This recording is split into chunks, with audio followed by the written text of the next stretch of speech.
Welcome to Shadows and Gods, where ancient myths rise from the darkness and legendary worlds come alive. And today, we open the storm-scarred pages of a saga far more violent, raw, and awe-inspiring than anything you've seen on screen. The real story of how Thor became the god of thunder. When you see lightning flash and hear the thunder roll, one name probably comes to mind: Thor. We know him as the mighty Avenger, the golden-haired prince of Asgard, the guy worthy enough to lift a magical hammer. We see him as a straightforward hero, born to greatness, his power an unquestionable fact of his existence. But what if the story you know, the one with polished heroes and simple birthrights, is just a sliver of the ancient truth? What if becoming the god of thunder wasn't a destiny handed to him, but a title he had to earn through brutal struggle, personal failure, and by mastering a chaotic power that few, least of all himself, truly understood? Forget what you think you know. The real story is far more primal and far more fascinating. The truth is, Thor wasn't just born the god of thunder. That power wasn't some neat gift from the heavens. It was a volcanic, chaotic inheritance he had to learn to control before it consumed him. In this story, we're going to journey past the comic books and movie screens, right into the heart of the original Norse myths. We'll uncover how Thor's complex and surprising parentage, the treacherous and mischievous forging of his hammer, Mjölnir, and a series of brutal and humbling trials unlocked his true power. This is the story of how a hot-headed, impossibly strong brawler was transformed into the fury of the storm, the champion of the gods, and the sworn protector of mankind. This is the story of how Thor really became the god of thunder. Before we dive into the murky depths of the old myths, let's establish the Thor that lives in our popular imagination today. For millions, he is a superhero, a founding member of the Avengers, and a character largely defined by one simple but powerful idea: worthiness. We've watched his cinematic journey unfold. A prince cast out of his home, stripped of his hammer and his power, forced to live as a mortal. He only earns it all back by proving he has a hero's heart, learning humility and self-sacrifice. This modern Thor is often shown as the son of the wise, all-father Odin and the serene Queen Frigga, a noble prince whose greatest flaw is his own arrogance and impulsiveness. And that version is great entertainment.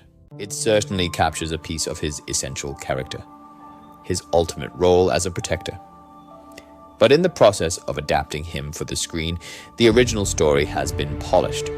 Its rough, chaotic, and frankly more interesting edges sanded down. The Thor from the ancient myths wasn't a clean-cut hero waiting for a crown. He was something far more primal, more elemental. His journey to power wasn't just about learning moral lessons in humility. It was a path forged in fire, betrayal, and blood. The real story isn't about becoming worthy in a modern, moral sense. It's about a volatile god learning to command the raw, untamable storm that raged inside him. A storm inherited from a parentage far more complicated and symbolic than most people realize. To find the real Thor, we have to travel back to his very beginning, to a union that shook the cosmos. To truly understand Thor, you have to understand his parents. In the oldest Norse stories, his mother was not the regal queen of Asgard, Frigga. While his father was indeed Odin, the All-Father, a god of wisdom, magic, and cosmic order, his mother was a being of a completely different nature. Her name was Jörð, a giantess who was the literal personification of the earth itself. She was also known by other names like Fjörgyn, all meaning earth. Think about the cosmic significance of that union. Thor wasn't just the son of a king. He was the son of a sky father and an earth mother. He was the product of a divine marriage between the calculated, intellectual order of Asgard and the untamed, chaotic, and fertile power of the wild earth. This lineage made him a living bridge between two vastly different worlds. While Odin represented strategy, poetry, and the pursuit of knowledge, Thor was all raw, physical power, a walking, talking force of nature. This is the absolute core of who he is. His famous temper, his almost limitless strength, and his deep connection to the storm, it all stems from this incredible parentage, from being the son of both the sky and the ground beneath our feet. This ancestry wasn't just an interesting detail, it defined his function in the cosmos. The central, unending conflict in Norse mythology is the war between the gods, the Aesir, and the giants, the Jörmungandr. This was far more than a simple good versus evil story. It was a struggle between order and chaos. The Aesir represented structure, law, and civilization, while the Jörmungandr embodied the destructive, untamed forces of nature, earthquakes, avalanches, and the crushing ice of winter. Thor, with giant's blood flowing through his veins but a home among the gods, was the ultimate warrior on this cosmic front line. He wasn't just defending the golden walls of Asgard. He was fighting a battle that mirrored the one raging inside himself. This heritage gave him a level of strength that the other gods could only marvel at. But it also cursed him with a rage as unpredictable as a volcano. He was quick to anger, and even quicker to solve his problems with his fists. So the question for the gods wasn't if he had power. The question was whether this incredibly volatile god could ever learn to control the cosmic storm he inherited. And the first and most important tool for that monumental job would be born from the mischief of his treacherous uncle, Loki. The story of how Thor got his hammer starts, as so many Norse tales do, with Loki making a terrible mess of things for his own amusement.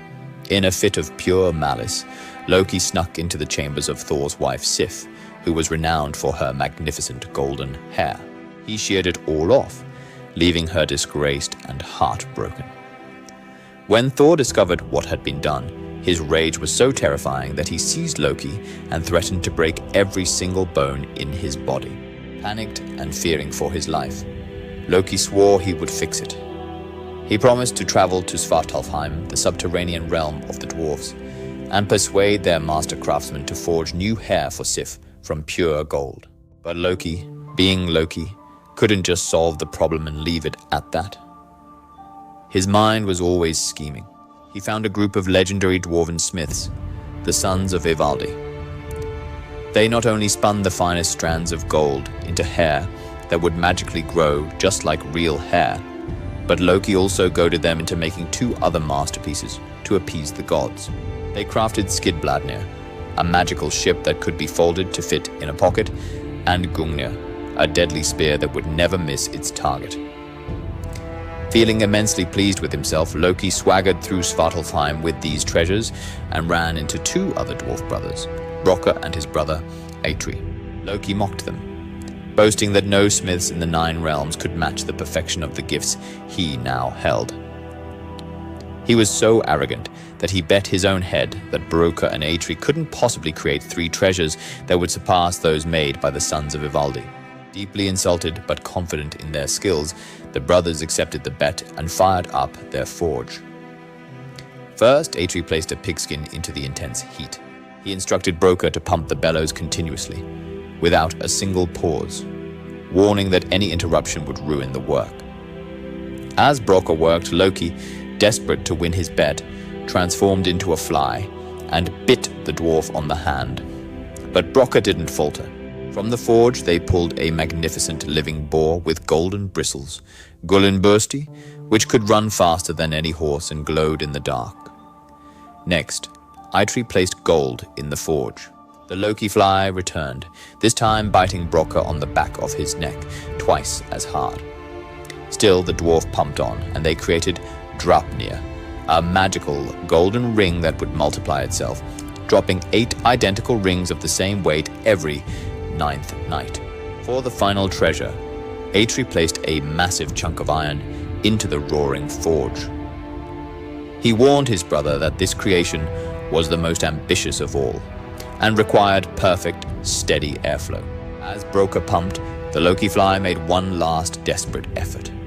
It buzzed in and bit the dwarf squarely on the eyelid, so hard and deep that blood streamed down, blinding him. For just a single agonizing second, Broker let go of the bellows with one hand to wipe the blood from his eye. That one moment was just enough of a mistake. When Atri pulled the final treasure from the flames, it was a hammer of unbelievable power. Mjölnir. A weapon that could shatter mountains and would always fly back to its owner's hand. But it had one flaw. Because of Loki's interruption, the handle was just a little too short. When all the treasures were brought before Odin, Thor, and Freya for judgment, the gods were in awe. After careful deliberation, they declared that Broker and Eitri's creations were superior. The greatest of all, they agreed, was Mjölnir. It was more than just a weapon. It was the ultimate defense for the Aesir against the endless onslaught of the giants. In giving Thor this hammer, the gods had given him a tool to channel his chaotic, earth-born power into a focused purpose: protection. But having the weapon was one thing. Learning to be its master was a whole other journey, one paved with both victory and profound humiliation. With Mjölnir in his hand, Thor was now the undisputed champion of Asgard. But possessing immense power doesn't automatically grant wisdom. Thor's real education would come not in halls of learning, but on the battlefield and in the strange lands of his enemies. It was a series of brutal lessons where he learned that not every problem could be smashed, and that true strength sometimes means admitting your own limitations. One of his most famous duels was against Hrungnir, the mightiest of all giants, whose head and heart were made of solid stone. The conflict began when Odin, on his 8-legged steed Sleipnir, raced the giant and his horse Gulfaxi, luring the boastful Hrungnir into Asgard's halls. Once there, the giant became drunk and belligerent, threatening to destroy the gods, kill all the men, and carry the goddesses Freya and Sif back to the land of the giants. Enraged, Thor appeared and challenged him to a formal duel. Hrungnir armed himself with a massive whetstone for a weapon and a stone shield. As the two titans clashed, Thor hurled Mjölnir. In response, Hrungnir threw his whetstone. The weapons met mid-air in a cataclysmic explosion that shattered the whetstone, sending fragments across the world that are said to have become all the flintstone on Earth. A piece of the whetstone lodged itself deep in Thor's forehead, but Mjölnir flew on, completely shattering the giant's stone head. Though he had won, Thor was wounded and then pinned under the dead giant's colossal leg. None of the gods could free him until his own son, Magni, who was only 3 nights old, walked over and lifted the leg with ease, demonstrating a strength that even surpassed his father's. But Thor's most transformative trial wasn't a battle he won, but a series of contests where he was completely and utterly humiliated. On a journey to the castle of the cunning giant king Utgarda-Loki, Thor, Loki, and a human servant named Thialfi were mocked for their small size and challenged to prove their worth. One by one, they failed spectacularly. Loki, who boasted he could eat faster than anyone, was pitted against a being named Logi. While Loki ate all the meat in the trough, Logi consumed the meat, the bones, and the wooden trough itself. Next, Thialfi, a famously swift runner, was easily outrun in 3 straight races by a slight figure named Hugi. Then came Thor's turn. First, a drinking contest. He was handed a huge horn and told a real champion could empty it in one go. Thor took 3 massive lung-bursting gulps, but the level of the liquid barely seemed to drop. Humiliated, he moved to the next challenge: to lift the king's large house cat from the floor. Thor summoned all his godly strength, straining until the veins on his forehead bulged, but could only manage to lift one of its paws off the ground. Finally, furious and utterly shamed, he demanded to wrestle anyone in the hall. The king, with a mocking smile, sent out his frail old nursemaid, Ellie. Thor grappled with the old woman, using all his might, but she wouldn't budge. The longer they struggled, the weaker he became, until he was forced down to one knee, utterly defeated by an old woman. The next morning, as a humbled Thor and his companions were leaving, Utgarda-Loki escorted them out and revealed the truth. It had all been a grand, magical illusion. Loki hadn't competed against a man, but against Logi, which means wildfire. Thialfi had raced against Hugi, which means thought, something faster than any runner. But the truth behind Thor's failures was even more mind-bending. The drinking horn he'd tried to empty was secretly connected to the ocean. His massive drinks had been so powerful they had created the world's tides. The cat was actually Jörmungandr, the Midgard serpent that encircles the entire world. By lifting its paw, he had literally lifted part of the world into the sky. And the old woman, Ellie, was the personification of old age itself, a force that no one, not even a god, can ever defeat. Utgarda-Loki confessed that he was terrified of Thor's true, boundless power. Enraged at the deception, Thor swung Mjölnir to smash the castle, only to find it had vanished, leaving him standing in an empty field. This experience taught Thor a vital lesson. Brute force has its limits, and not all enemies can be seen or smashed. This new understanding was tested when he finally came face to face with his true nemesis, the Midgard Serpent, on a fishing trip with the giant Hrungnir. Needing bait, Thor ripped the head off Hrymir's largest ox and rowed them far out into the ocean. Despite the giant's terrified protests, Thor cast his line and soon felt a pull of unimaginable force. Planting his feet so hard they broke through the bottom of the boat and stood on the seafloor, he dragged the monstrous venom-dripping head of the World Serpent out of the sea. As the two ancient enemies stared each other down, a moment of pure cosmic tension, Thor raised Mjölnir for the killing blow. But at that exact moment, the terrified Hrungnir cut the line, allowing the serpent to sink back into the abyss, wounded but alive. Though he didn't kill his foe, the encounter proved Thor was the only one brave and strong enough to confront the forces that truly threatened to end the world. Through victory, humiliating failure, and direct confrontation with cosmic forces, the brawler was finally becoming a true god. Having faced down giants, cosmic illusions, and the World Serpent itself, Thor cemented his role not just as a warrior, but as the great protector of both Asgard and Midgard, the world of humanity. He became the god of the common person, the farmer, the sailor, the warrior, anyone who relied on their own strength and fortitude to survive. While Odin was a god for kings, chieftains, and poets, a distant and often unpredictable figure, Thor was relatable. He was the one you'd pray to for favorable weather for your crops, for strength in your own struggles, and for protection from the chaotic, destructive forces of the world. During the Viking Age, his importance exploded. His hammer, Mjölnir, became one of the most powerful and recognizable symbols in the Norse world. Archaeologists have discovered thousands of miniature Mjölnir pendants across Scandinavia and beyond, worn by everyday people for protection and as a sign of their faith. This symbol was more than a weapon of war. It was also a tool of blessing and sanctification, used in rituals for marriages, births, and funerals to bring Thor's protective strength to the community. As Christianity began to spread through northern Europe, the Mjölnir amulet took on a powerful new meaning. It became a symbol of cultural identity and defiance, a quiet act of resistance against the new faith. People would wear the hammer to signal their continued devotion to the old gods, a direct and visible counterpart to the Christian cross. For a time, Thor was seen as the primary adversary to Christ, representing the strength and traditions of the old ways against the tide of the new. So, Thor wasn't just the god of thunder because he could summon lightning.